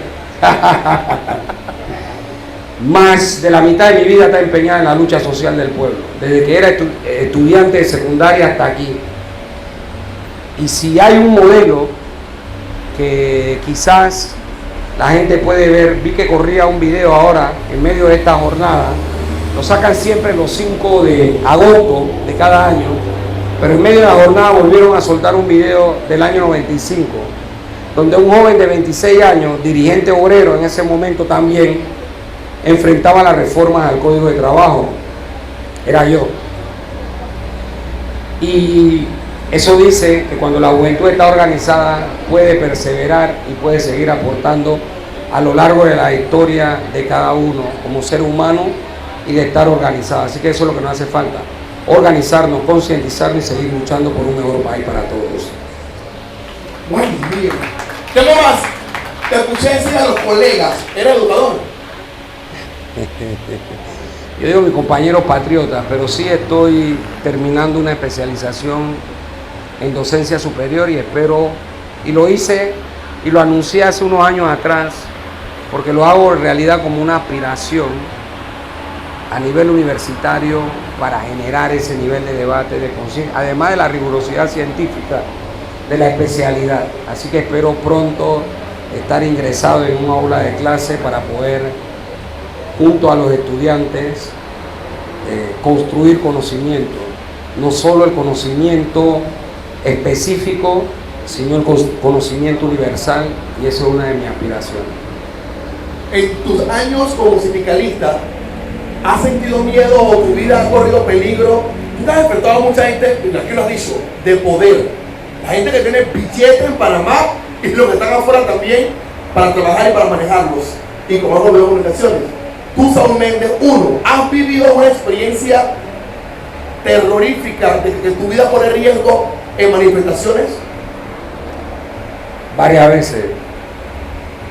Quizá cuando uno ha tenido la posibilidad de, le digo yo a la gente, sentía la muerte respirarte en la nuca, popularmente y coloquialmente hablando, uno sabe qué es eso, pero ahí hay definiciones. Y hay definiciones como las hubieron ahora. O en esta ocasión hubo amenazas de muerte también. Y las hay todavía, porque los más de 300.000 millones de dólares que pretendían extraer de ahí es mucha plata. para mucha gente, dentro y fuera. Y nosotros denunciamos, quizás hace unas 4 semanas atrás, que manejábamos información muy importante, que Fircuanto había contratado sicarios y que el Consejo de Seguridad del Estado lo sabía, porque la información vino de ahí. Y obviamente eso lo denunciamos. El caso de Caballero en Chiriquí, mi persona.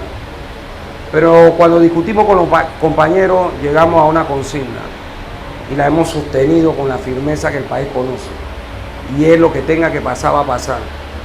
Y lo otro que dijimos es que cualquiera fuera la forma en que íbamos a ser enfrentados, íbamos a asumir el reto que se nos presentara.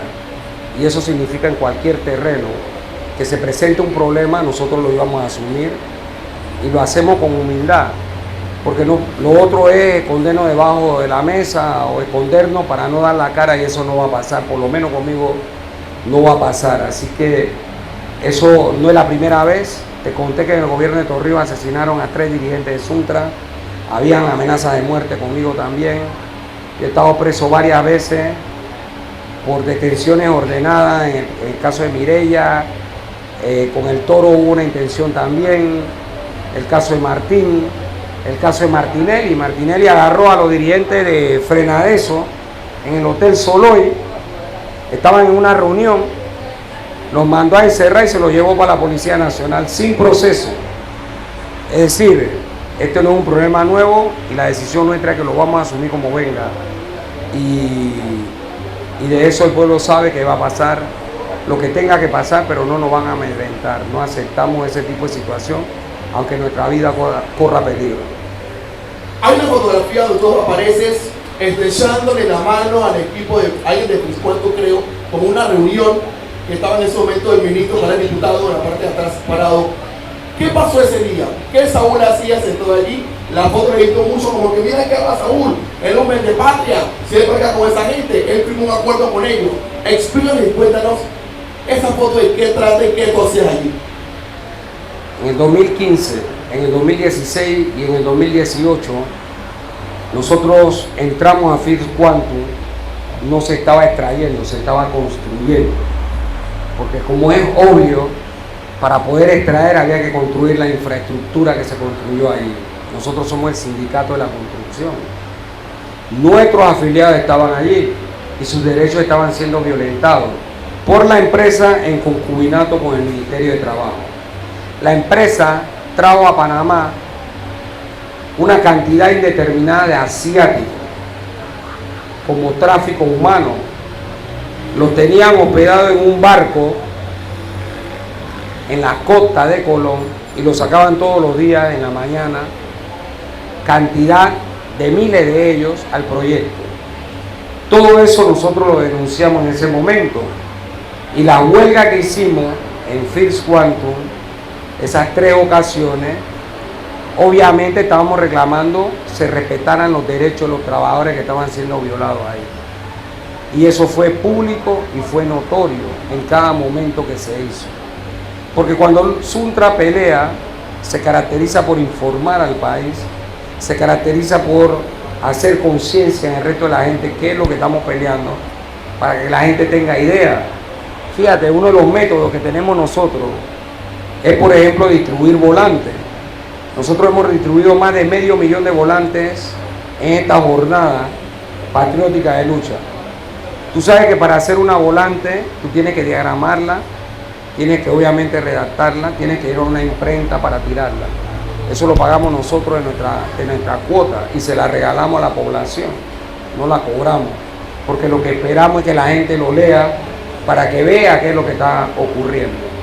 Entonces, esa fue la pelea con Fircuanto, y por eso, cuando se llegó a un acuerdo laboral, en ese momento de derechos violados, son las fotos que se dieron. El Suntra en el 2015, cuando empezamos a estudiar el problema, nosotros fuimos los que denunciamos que había un enclave allí. Hay un video que muestra una cantidad de asiáticos que volvieron a salir ahora en medio de esta situación. Ese video es de Suntra. Nosotros lo hicimos y denunciamos la cantidad de asiáticos que habían allí violando el Código de Trabajo. ¿Tú sabes lo que hizo el gobierno? El gobierno hizo una oficina especial de trabajo para Minera Panamá que paga Minera Panamá. El gobierno de Varela crearon una oficina de migración especial para Minera Panamá. Todos esos indocumentados que habían ahí lo legalizaron de forma arbitraria y fueron creando dependencia del Estado para que rigieran en la colonia que gobierna First Quantum. Yo soy testigo de ver 2 ministros de trabajo parados fuera de la cerca de First Quantum porque no lo dejaban entrar ahí.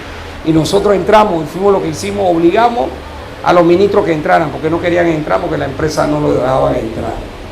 Entonces esa denuncia la hizo Suntra. Hay una cosa que la gente del común cuando te ve te dice: gracias, ustedes nos despertaron, ustedes fueron los que denunciaron, ustedes son los que estaban luchando. Y eso no es mentira. Cuando el país estalló, ya nosotros teníamos más de 1 mes y medio en las calles, marchando, distribuyendo volantes, denunciando lo que había ocurrido. Suntra y Frenadeso realizaron un documental, está en las redes, Las Venas Abiertas de Panamá. Hemos producido materiales de formación, además de la volante, para sostener por qué el enclave era vendepatria, y lo hicimos. Es decir, que todo lo que hacemos nosotros es público y es notorio, porque no hay que esconder lo que estamos haciendo, porque lo estamos haciendo lícitamente. Bueno, señoras y señores, llegó el momento de preguntas de parte de algunos de ustedes. ¿Alguien acá quiere preguntar algo? ¿Por acá? ¿No? ¿Acá? Señor, sí. Juanqui, pasa el micrófono ahí.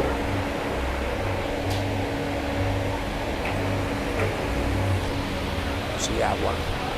Buenas noches, Saúl.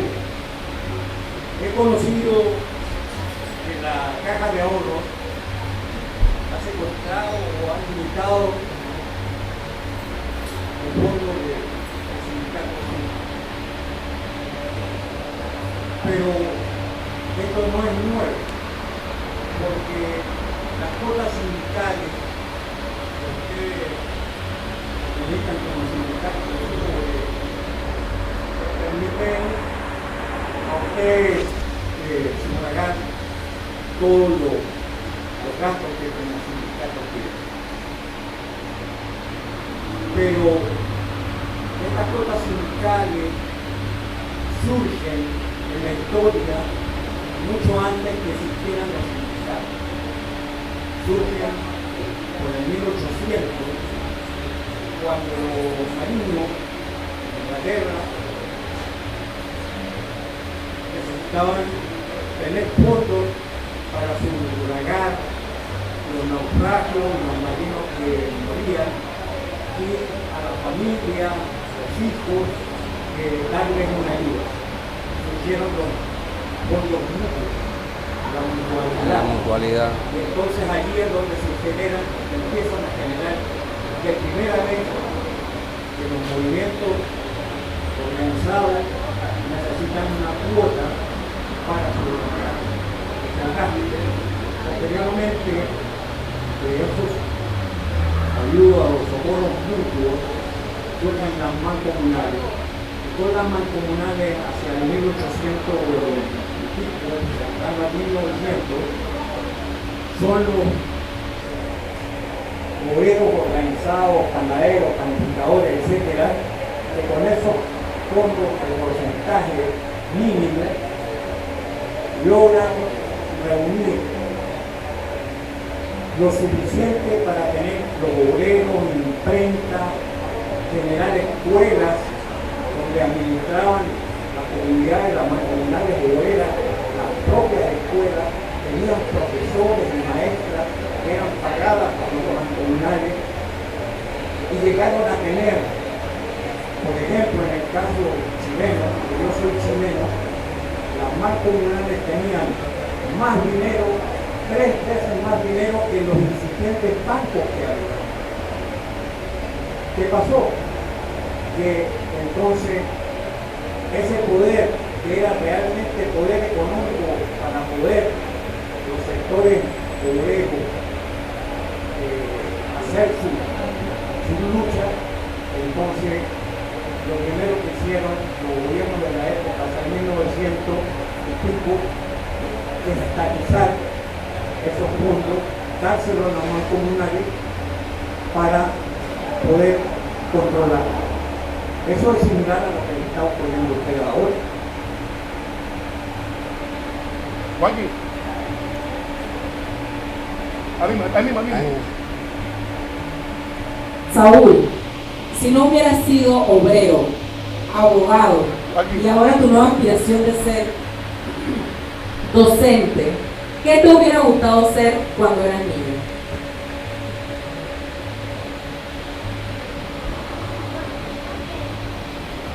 Bueno, en realidad el control de la cuota, coincido con el planteamiento histórico sobre cómo surge, ¿no? Las primeras expresiones obreras, cómo surgen.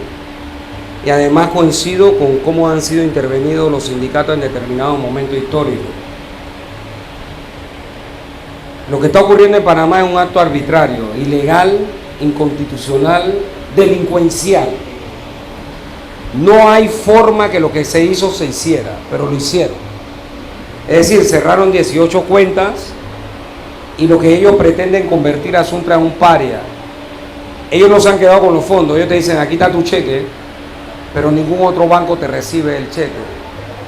Y el flujo de caja mensual que debe ingresar, como normalmente ocurre, porque a nosotros nos retienen el 2% del salario, y la empresa, como corresponde a agente retenedor, debe enviarlo, entonces no hay a dónde depositarlo. Y eso es un estrangulamiento económico lo que está ocurriendo. Y obviamente ellos atacan eso porque saben que ese es parte del poder de Suntra. Suntra se comprometió con el pueblo a librar esta batalla y la hemos librado juntos hasta aquí. Y nosotros vamos a recuperar nuestro fondo, estamos seguros de eso. Y tendremos que librar otra batalla para que eso ocurra, concretamente. Pero ellos no nos van a poder doblegar, ni nos van a poder arrodillar, ni nos van a poder desviar de los propósitos que tenemos. Así que nosotros vamos a recuperar esos fondos más temprano que tarde, al precio que sea, porque eso es lo otro. Ellos creen que esto va a ser suave, esto no va a ser suave. Esto va a ser una pelea seria frente a un acto cobarde como ese. Así que hemos presentado ya algunas acciones jurídicas fuera y dentro del país, pero este problema nosotros sabemos que hay que librarlo en las calles también y pronto haremos sentir la fuerza del Suntra nuevamente por sus recursos legítimos. Eso no pasó con la plata de Odebrecht que se robaron aquí, que se robaron en otro lado y pasó por el sistema bancario. Eso no pasó con la plata de Blue Apple, que se robaron aquí y que entró al sistema bancario. Eso no pasó con la plata de Panama Paper, ni de los Pandora Paper, ni del SEMI, ni de ninguno de estos corruptos que ha robado y sus cuentas están aquí. Pasa con el Suntra, porque obviamente tenemos una posición clara frente a los problemas del país. Así que nosotros estamos definidos para enfrentar esta situación. Con relación a qué me hubiera gustado hacer cuando era niño, en realidad creo que en mi recuerdo de la niñez pensaba que podía ser piloto de aviación, quizá influenciado, quién sabe, por las cómicas o lo que uno veía, pero esa era una de mis aspiraciones cuando niño y era lo que recuerdo me hubiese gustado hacer. Pero estoy orgulloso de lo que soy además. Primero obrero y luego después ya algunos títulos académicos hace algún tiempo.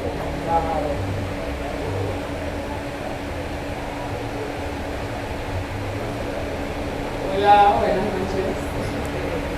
En medio de las protestas Ese día llevaron un hijo tuyo preso y eso no te paró, tu hijo lo has dicho, nada te quiebra cuando se trata del pueblo.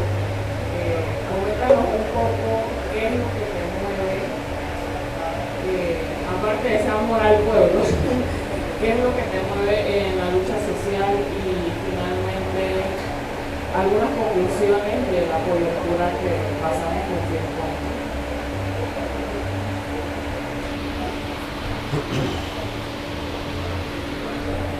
Han pasado varias cosas a título personal en medio de esto que he tenido que poner en segundo plano, no porque yo quiero, sino porque hay una causa superior. ¿Qué es lo que me mueve? El amor por el pueblo, el amor por la vida, el amor por las futuras generaciones, el amor por la patria.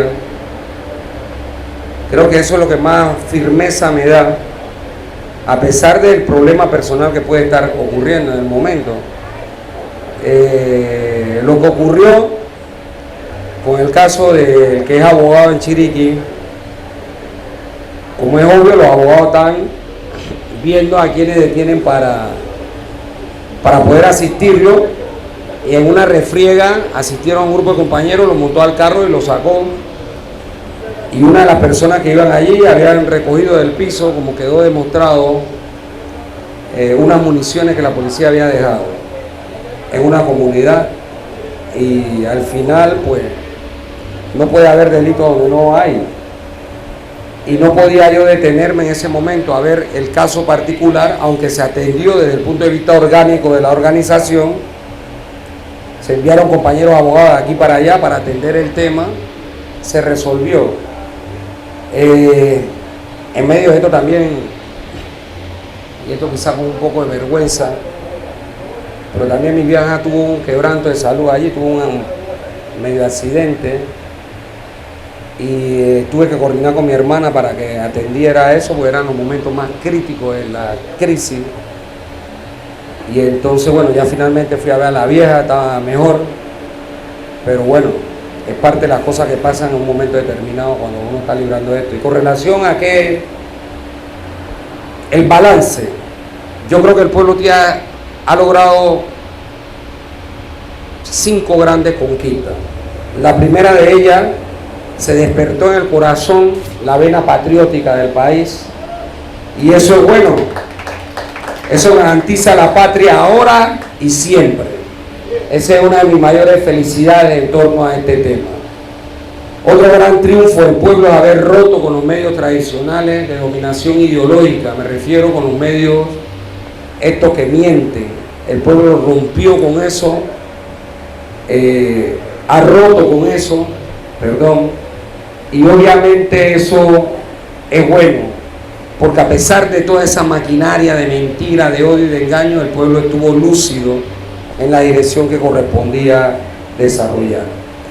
El tercer gran avance o triunfo del pueblo es la unidad, la diversidad, la unidad de todo el pueblo frente a una causa. Eso es fabuloso y hay que mantenerla.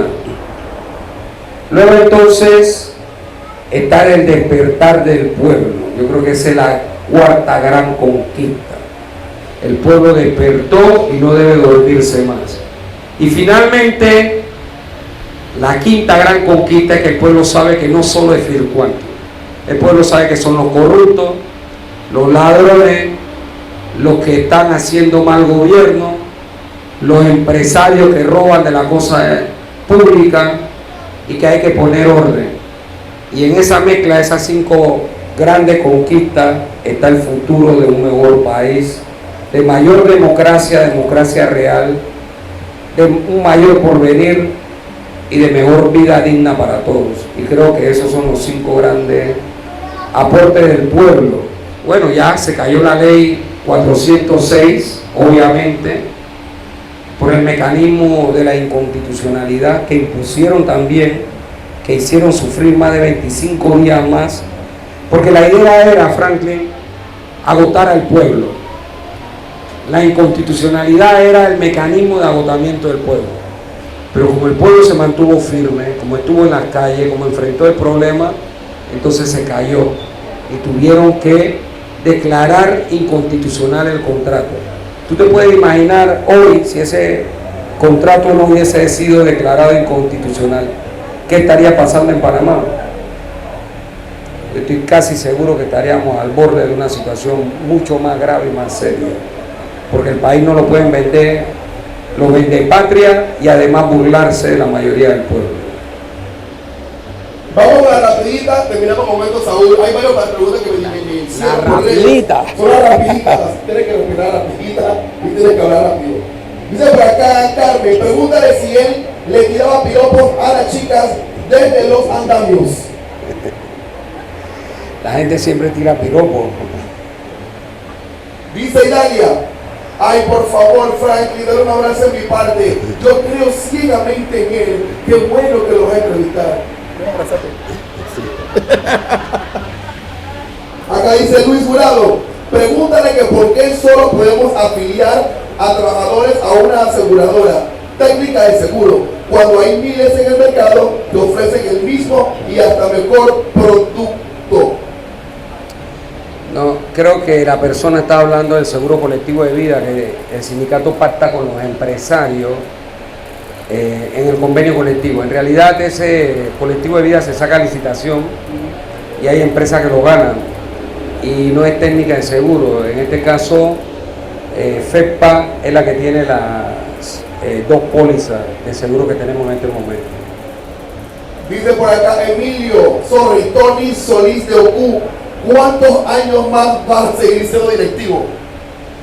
Mira, en realidad yo voy a ser directivo hasta que mis compañeros lo decidan. Ya yo hace como 3 periodos atrás le pedí a ellos que diéramos el relevo, pero hay una resistencia. Entonces ya yo dije, no voy a hablar más de este tema porque es como una cosa así, que yo le digo, por favor, otro, y los compañeros dicen no. Y entonces, bueno, nos ponemos de acuerdo y ellos se dan. El año pasado, tengo una anécdota en ese sentido, el año pasado fue la explosión social, ¿te acuerdas? Julio. Se daban las elecciones de Suntra en ese momento. Y como ya la gente sabe cuál es mi posición, bueno, se tomaron decisiones, se hizo asamblea e incluso por primera vez el candidato a secretario general no visitó una obra, porque era ya metido en el famoso diálogo de Penonomé y la gente decidió elegirme como secretario general del sur. Así que ya para no hablar de ese tema, ya mis compañeros saben, la democracia en Suntra es que cada 3 años hay elecciones. Y bueno, cuando ellos me liberen, en ese momento yo dejaré de ser dirigente de Suntra. Dice por acá Toboski 42, Shuso, el más bad boy. Duela que le duela, el verdadero no te lo niegue, hombre. El verdadero guerrero de las 1000 batallas. Hey, yo veo a ese man y no le lavo los calzoncillos, pero sí le pido autógrafo. Nada más como trató a mi Rachi. Dice por acá el señor González. Es cierto que el Suntra en algún momento quiso entrar como el sindicato, lo acabas de explicar tú. Por acá cuenta la persona. ¿Por qué Saúl? Ya acabo de responder eso. Si tanto le gusta el socialismo, ¿por qué no se va para otro país socialista? Mira, explicar qué es una cosa y conceptualizarla no tiene que ver con que yo tenga que irme de mi país. Todo lo que tenga que ocurrir en Panamá va a ocurrir aquí porque aquí fue donde yo nací. Así que si él tiene esa idea, puede irse de Panamá. Yo aquí me voy a morir. Dice Maribel, ay Franklin, está lindo, está rico. Con rico. Pero si no me ha aprobado. Por acá dice, acá vamos, Omaira. A él le gustan las chatitas. Saludos, Mayra. Esto por acá, en su gobierno va a regalar vibrador. Ay, sorry. Ahora pregúntale sobre Maduro.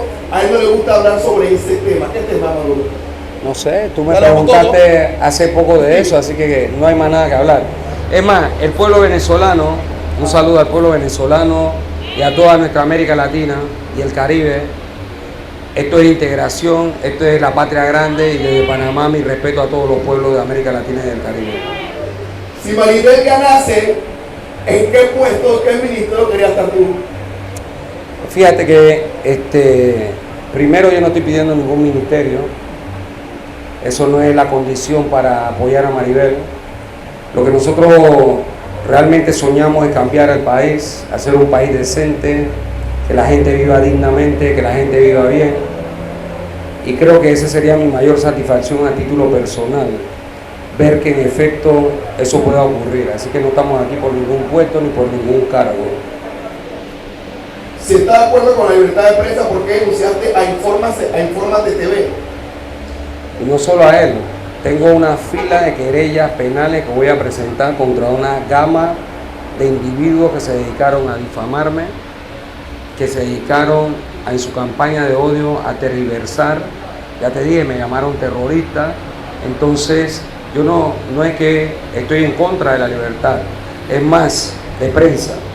La Constitución dice que existe libertad de expresión, pero cada quien es responsable de lo que dice. Y si el señor ese dijo lo que dijo, entonces tiene que enfrentar, ¿Pero qué dijo? probar. ¿Quién me dijiste que es? Infórmate TV. Infórmate, Telefelidiarino. Ah, bueno, creo que ese caso es viejo, creo que ese no es de esta coyuntura, sino anterior.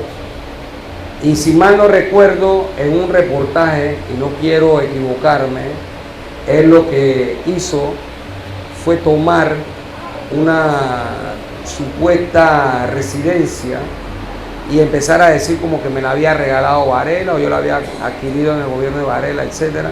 Eso se hace por licitación pública y ahí radica la mentira de él, y por eso en el caso de él yo lo querellé para que él pruebe eso que él dijo malintencionadamente, tendenciosamente, mentirosamente, para que él lo pruebe. Entonces cuando tú lo invitas a probar su mentira, son víctimas. No, la víctima soy yo, que fue al que se le faltó a su honra, a su honestidad públicamente. Por eso a él y a otros, porque ya en medio de esta coyuntura presentamos una querella penal contra uno, y por ahí vienen en fila varios de esos que se dedicaron a mentir y a engañar. A mentir y a engañar. Saúl, muchas gracias por estar aquí.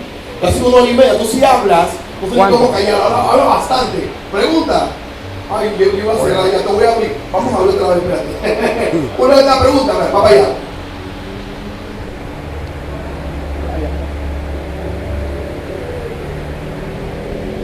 Saúl, el SUTRA es un movimiento sindical, una organización sindical.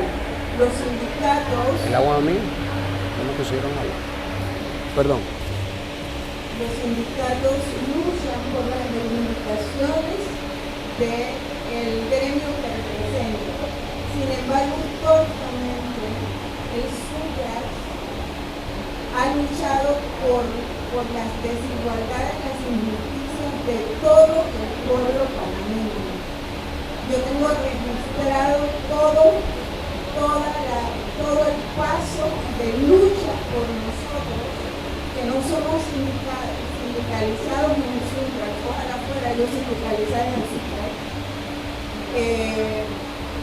Y el recorrido histórico de la lucha del SUTRA ha sido esa. Sin embargo, de vuelta, lo que se recibe es demonización. Pero esa trayectoria del SUTRA, de luchas por los derechos sociales, ¿usted cree que forma parte de la lucha de amor que tiene el SUTRA, no solo Saúl Méndez, sino también todos los obreros de la construcción que forman parte de los SUTRA?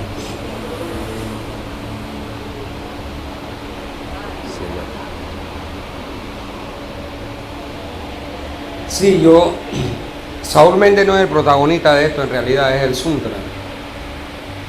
Los dirigentes jugamos un papel, sí, es cierto, la directiva, los más de 300 dirigentes, representantes, comisionados, comité de empresas, pero en realidad SUTRA es más que eso.